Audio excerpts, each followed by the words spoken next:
Typical आर्चूमध्ये सगळ्यांचं स्वागत आहे। आज आपण भरपूर दिवसांनी ब्लॉग करत आहोत। मी आज करत आहे शेवभाजी, घरगुती शेवभाजी। शेव होती घरामध्ये, त्यामुळे या शेवभाजीसाठी मी 2 कांदे, थोडीशी कोथिंबीर, धना, टमाटी, आलं, लसूण सगळं असं करून चिरून चारून घेतलेलं होतं। भात झालेला होता आणि सगळ्यांना माहितीच आहे। हे सांगायचं राहिलं, जत्रा झाली, त्या जत्रेमध्ये मी हे कडे घेतले। कमेंटमध्ये मला सांगा आवडले का। माझ्या बहिणीने माझ्यासाठी घेतले होते। आणि आता सगळं इंडक्शनवरच करते मी, कारण गॅस मिळत नाही आहे। गॅसची टंचाई असल्यामुळे संध्याकाळचा स्वयंपाक मला लवकरच सुरुवात करून गॅस इंडक्शनवर करायला लागत आहे। अशा प्रकारे मी आता मसाला परतून घेतला आहे आणि त्याच कढईमध्ये मी भाजी करायला घेतलेली होती। भाजीसाठी मी हा शेवभाजी मसाला वापरत आहे, नवीनच आहे। आणि हा दळलेले वाटण। अशा प्रकारे मी शेवभाजीची तयारी करत होती। भात झालेला होता, पीठ मळून ठेवलेलं होतं, मध्ये थोडंसं भांडी वगैरे लावून घेतली, सगळं इंडक्शन पसला पसारा आवरून घेतला। आता मी शेवटला टाकत आहे शेवभाजी। शेवभाजीसाठी मी तेल तापायला ठेवलेलं आहे।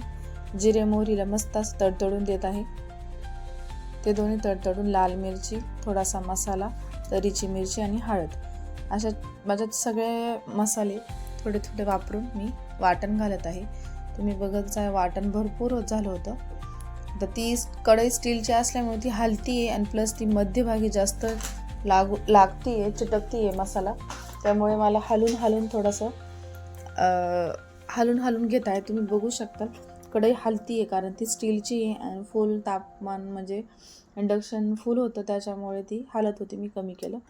नंतरून आपण टाकलेला होता शेवभाजी मसाला। अशा प्रकारे मी मस्त असं तेल सुटेपर्यंत मसाला परतून घेत होती। मसाला परतून झालं, मी थोडंसं आपलं वाटलेलं भांडं किंवा मिक्सरचं भांडं छोटंसं त्यात पाणी टाकून मी टाकत आहे, जेणेकरून आपला मसाला लागणार नाही, काय नाही। मस्त मीठ टाकते आणि परतून घेत आहे। परतून झाल्यावर मस्त असं छोटंसं शेवभाजी साईडला शेव काढून घेतलेली होती थोडीशी। पण तुम्हाला मी एक ते शेवची गंमत सांगते। शेव आणली होती थोडीशी, त्यामध्ये दादू, दीदी, सई येऊन ते थोडं उचलून जात होत्या। मी सारखी त्यांना बोलत होती। अशा प्रकारे आमची आजची शेवभाजी झाली होती। आणि माझ्या मुलींना मला पण खूप शेवभाजी आवडते, त्यामुळे मी आज घरगुती शेवभाजी केली होती आणि छान पण झाली। वासावरून असं वाटते मला, मसाल्याला खूप मस्त वास सुटलेला होता। हे बघा, मस्त अशी फोडणी मध्यभागी जास्त होती, कारण मध्यभागी हे जास्त होतं, त्याला हीट जास्त मिळतंय कढईला, त्यामुळे ती पटकन उकळी आलेली आहे।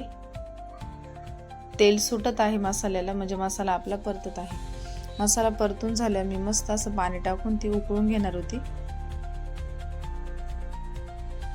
आणि ही व्हिडिओ मी भरपूर दिवसांनी काढली आहे। उद्या मी करणार होते, उद्या मी नवीनच मेनू करणार आहे। प्लीज सगळ्यांनी उद्या माझा व्हिडिओ बघा।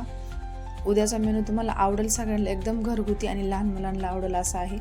हे बघा, आता कढई मोठी आहे। तुम्ही म्हणशाल इतकीशी शेवभाजी केली का, पण नाही, कढईची साईज मोठी आहे, त्यामुळे ते तुम्हाला तसं वाटतं। आता ही करणार होते मी सलाडसाठी जेवढं माझ्या घरात आवश्यक होतं किंवा आणलेलं होतं ते मी करणार होती।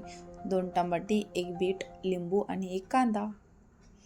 भाजीला उकळी येईपर्यंत मी हे कापून मस्त फ्रीजमध्ये ठेवणार होती आणि पोळ्या करायच्या होत्या। हे बघ, मस्तपैकी सलाड रेडी। आता बीट सहसा मुली खाती नाही, पण आम्ही बळजबरी त्यांना खाऊ घालतो।